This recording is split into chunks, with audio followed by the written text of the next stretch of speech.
یہ بات تو ہم سب جانتے ہیں کہ البرٹ آئنسٹائن ہسٹری کا سب سے بڑا جینیس تھا، اتنا جینیس کہ وہ اکیلا ہی ہزاروں سائنٹسٹ سے زیادہ دماغ لڑا سکتا تھا۔ جو چیز ہم انسان سمجھنا تو دور کی بات سوچ بھی نہیں سکتے، وہ آئنسٹائن نے سوچی بھی، سمجھی بھی اور اس کو پوری دنیا کے لیے آسان بھی بنایا۔ البرٹ آئنسٹائن ایک فزسسٹ تھے جنہوں نے تھیوری آف ریلیٹیوٹی، E=mc² اور فوٹو الیکٹرک افیکٹ کے لاز بنا کر پوری دنیا کو حیران اور پریشان چھوڑ دیا تھا، اور اس کی وجہ سے ہی ان کو نوبل پرائز سے بھی نوازا گیا۔ ان کی ایکسٹرا آرڈنری سوچنے اور سمجھنے کی صلاحیت دیکھ کر لوگ سمجھتے تھے کہ آئنسٹائن کے پاس ایک اسپیشل برین ہے جو ہم عام انسانوں سے کافی زیادہ مختلف ہے۔ اس بات کا خود آئنسٹائن کو بھی اندازہ تھا، اسی وجہ سے وہ نہیں چاہتے تھے کہ مرنے کے بعد ان کی باڈی کے کسی بھی حصے پر ریسرچ کی جائے، بلکہ انہوں نے تو یہ انسٹرکشنز دے رکھی تھی کہ مرنے کے بعد ان کی باڈی کو جلا کر راکھ کر دیا جائے۔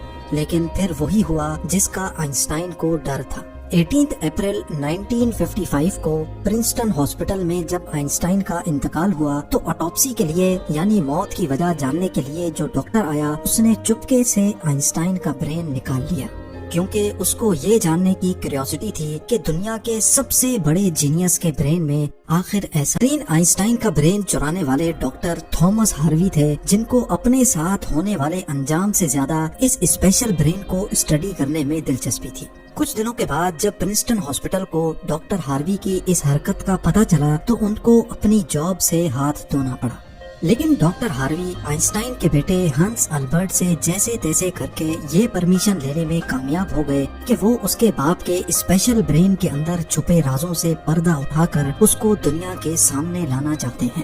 اس دن کے بعد سے شروع ہوا اس برین کا ایک لمبا ترین سفر۔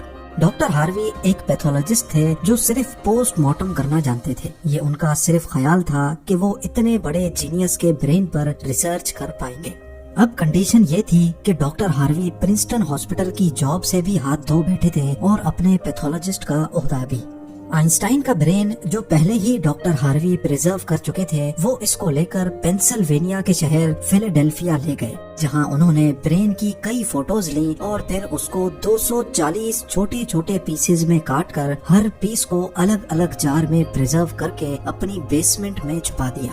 اسی مسئلے کو لے کر ڈاکٹر ہاروی کا اپنی بیوی کے ساتھ کئی بار جھگڑا ہوتا رہتا تھا، کیونکہ ان کی بیوی اکثر یہ دھمکی دیتی تھی کہ وہ اس برین کو اٹھا کر کہیں پھینک دے گی۔ ایک دن جھگڑا اتنا بڑھ گیا کہ دونوں میاں بیوی کو ڈائیورس لے کر الگ ہونا پڑا، اور ڈاکٹر ہاروی برین لے کر کینزس کے شہر وچٹا چلے گئے، جہاں وہ ایک بایولوجیکل ٹیسٹنگ لیب میں میڈیکل سپروائزر کی نوکری کرنے لگے، اور یہاں وہ اپنے فارغ ٹائم میں آئنسٹائن کے برین پر خوب اسٹڈی کرنے کی کوشش کرتے۔ اس کے بعد کئی بار وہ الگ الگ جاب چھوڑ کر مختلف شہروں میں یہ برین لے کے گھومتے رہے۔ کئی سال گزر چکے تھے لیکن ڈاکٹر ہاروی آئنسٹائن کے برین پر کچھ خاص ریسرچ نہ کر سکے، الٹا ان کا میڈیکل لائسنس ہی کینسل کر دیا گیا، اور نوبت یہاں تک آ گئی کہ ان کو ایک پلاسٹک کی فیکٹری میں جاب سٹارٹ کرنی پڑی۔ تبھی انہوں نے پہلی بار ایک اچھا فیصلہ کیا کہ وہ ان کے برین کے الگ الگ حصوں کو دنیا بھر کے بیسٹ نیورو پیتھولوجسٹ کے پاس ڈیٹیلڈ ریسرچ کے لیے بھیجیں گے، لہٰذا انہوں نے ایسا ہی کیا۔ 1955 میں برین چوری ہونے کے 30 سالوں کے بعد یعنی 1985 میں پہلی بار آئنسٹائن کے برین پر ایک اسٹڈی پبلش کی گئی۔ اس کے بعد اگلے 28 سالوں تک اس جینیس برین پر دنیا بھر کے نیورو پیتھولوجسٹ نے کئی اسٹڈیز پبلش کی، جن میں بتایا گیا کہ آئنسٹائن کا برین عام انسان کے برین سے کافی ڈیفرنٹ تھا۔ سب سے بڑا ڈیفرنس برین کے کارپس کیلوسم نامی حصے میں پایا گیا۔ اب یہاں یہ جاننا ضروری ہے کہ انسانی برین 2 الگ الگ حصوں میں ڈیوائیڈڈ ہوتا ہے۔ انسان جو بھی کام کرتا ہے وہ برین کے ایک حصے میں پہلے پروسیس ہوتا ہے، اور پھر برین ہمارے جسم کے اس حصے کو سگنل دیتا ہے۔ لیفٹ برین ہمارے جسم کے رائٹ حصوں کو کنٹرول کرتا ہے، جبکہ رائٹ برین ہمارے جسم کے لیفٹ حصے کو کنٹرول کرتا ہے۔ اس کے علاوہ 90% انسانوں کا لیفٹ برین بولنے، سمجھنے، میتھمیٹیکل کیلکولیشنز اور رائٹنگ یعنی لکھنے کے دوران کام کرتا ہے، جبکہ رائٹ برین کے پاس کریٹیوٹی، شیپس کو پہچاننے، آرٹ اور میوزیکل اسکلز کی ذمہ داری ہوتی ہے۔ اب آپ بھی یہ سوچ رہے ہوں گے کہ اس سب میں کارپس کیلوسم کا کیا کام ہے؟ فرض کر لیں کہ آپ کی بورڈ پر ٹائپنگ کر رہے ہیں یا پھر موبائل فون پر. اس دوران ہمارے دونوں ہاتھ ٹائپنگ کرنے میں بزی ہیں. کچھ الفابیٹس ہمارا سیدھا ہاتھ ٹائپ کر رہا ہے تو کچھ الٹا ہاتھ. ٹائپنگ کے دوران آپ کے لیفٹ ہینڈ سے ایک مسٹیک ہوئی تو آپ نے فوراً اپنا رائٹ ہینڈ استعمال کر کے اس مسٹیک کو اریز کیا. تو اس کا مطلب یہ ہوا کہ جب ہمارے رائٹ برین سے مسٹیک ہوئی تو اس نے لیفٹ برین کو فوراً سگنل دے کر وہ مسٹیک ٹھیک کروائی. برین کے دونوں حصے آپس میں جس چیز کے تھرو کمیونیکیٹ کرتے ہیں اس کو کارپس کیلوسم کہا جاتا ہے. اور آئنسٹائن کا کارپس کیلوسم عام انسانوں کے مقابلے میں کچھ زیادہ ہی بڑا تھا. یعنی ان کا لیفٹ اور رائٹ برین کا آپس میں بہت اسٹرانگ کنیکشن تھا، جس کی وجہ سے آئنسٹائن ایک ہی وقت میں کافی کمپلیکس پرابلمز اور سچویشنز کو امیجن کر سکتے تھے. کارپس کیلوسم کے بڑے ہونے کے علاوہ آئنسٹائن کے برین کا پیٹرن بھی عام انسانوں سے کافی مختلف تھا، اور ریسرچرز کا ماننا ہے کہ اس کی وجہ سے برین میں نیورونز کا فلو کافی بہتر تھا. نیورونز کے اچھے فلو ہونے کا مطلب ہے کہ ان کی میتھمیٹیکل کیلکولیشنز کی پاور کافی زیادہ اسٹرانگ تھی. Albert Einstein complex mathematical problems کو بغیر پین اور پیپر کے اپنے دماغ کی مدد سے ہی سالو کرنے کی قابلیت رکھتے تھے. نیورونز زیادہ ہونے کی ایک اور وجہ بھی ریسرچ پیپرز میں بتائی گئی. جب آئنسٹائن کے برین کا وزن کیا گیا تو اس کا وزن 1230 گرام تھا، جبکہ عام انسانوں کا 1400 گرام ہوتا ہے. ریسرچرز کا ماننا ہے کہ ان کے برین کی لائننگ کافی پتلی تھی، جس کی وجہ سے ان میں زیادہ نیورونز پائے جاتے تھے. لیکن سب سے بڑا سوال ابھی بھی وہی تھا کہ کیا آئنسٹائن ایسے اسپیشل برین کے ساتھ پیدا ہوئے تھے یا ان کے پیدا ہونے کے بعد اس میں چینجز آئیں. جانچ کے بعد معلوم پڑا کہ البرٹ آئنسٹائن جب پیدا ہوئے تھے تو وہ پورے 5 سالوں تک بول نہیں سکتے تھے، جبکہ دوسرے بچے 2 یا 3 سال کی عمر میں بولنا شروع کر دیتے ہیں. جب انہوں نے بولنا شروع بھی کیا تب بھی وہ زیادہ بولنا پسند نہیں کرتے تھے، بلکہ ہمیشہ اپنی سوچوں میں ہی گم رہتے تھے.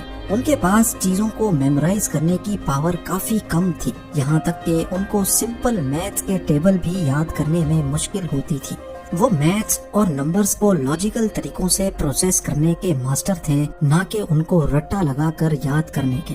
اسکول لائف میں باقی ہر سبجیکٹ میں آئنسٹائن فیل ہوتے تھے، صرف میتھس اور سائنس وہ واحد سبجیکٹس تھے جس میں آئنسٹائن کے نمبرز سب سے زیادہ آتے تھے. جب البرٹ آئنسٹائن 12 سال کے تھے تب ایک فیملی ٹیچر اپنی جیومیٹری کی بک ان کے پاس بھول گئے. حیرت انگیز طور پہ صرف ایک ہی دن میں آئنسٹائن وہ پوری بک پڑھ کر اپنے جیومیٹری کے کانسیپٹس کلیئر کر بیٹھے. نہ صرف اتنا بلکہ صرف 14 سال کی عمر میں ہی وہ انٹیگرل اور ڈفرینشیل کیلکولس کے ماسٹر بن چکے تھے. میتھس اور سائنس میں ان کی اتنی اسٹرانگ گرپ تھی کہ جب وہ کلاس روم میں کوئی سوال پوچھنے کے لیے ہاتھ کھڑا کرتے تھے تو پروفیسرز گھبرانے لگتے تھے، کیونکہ آئنسٹائن کے اکثر سوال ٹیچرز کے بھی اوپر سے گزر جاتے تھے. چھوٹی سی عمر میں ہی وہ اس یونیورس کے لاز کو ایک چھوٹی سی ایکویشن میں بند کرنا چاہتے تھے، اور یہی انہوں نے اپنی زندگی کا مقصد بنا لیا تھا. 26 سال کی عمر میں آئنسٹائن نے 4 ریسرچ پیپرز پبلش کر کے پوری دنیا کو حیران کر ڈالا، اور اسی وجہ سے ان کو PhD کی ڈگری اور ہیومینٹی کے لیے اعلیٰ کردار ادا کرنے کی صورت میں نوبل پرائز سے بھی نوازا گیا. اس کا اندازہ آپ صرف اس بات سے لگا لیں کہ آج بھی آئنسٹائن کی ان تھیسس کے بنا سائنس بالکل ادھوری ہے. کئی ڈاکٹرز اور سائنٹسٹ نے یہ نتیجہ نکالا کہ آئنسٹائن کا برین ان کے پیدا ہونے کے بعد اسپیشل بنا تھا، جس کی سب سے بڑی وجہ یہ تھی کہ جب ان کو اپنے سوالوں کا کوئی جواب نہیں ملتا تھا تو وہ خود اپنے دماغ کی مدد سے جواب تلاش کیا کرتے تھے. چھوٹی عمر میں ہی ایسا کرنے سے ان کا برین اسی حساب سے ڈیولپ ہوتا گیا. آج بھی آئنسٹائن کا یہ ایکسٹرا آرڈنری برین امریکہ میں واقع دی مٹر میوزیم میں موجود ہے، جس کو بڑی حفاظت سے مائکروسکوپک فلمز میں پریزرو کر کے رکھا گیا. آپ لوگوں کے پیار بھرے کامنٹس کا بے حد شکریہ. ملتے ہیں اگلی شاندار ویڈیو میں.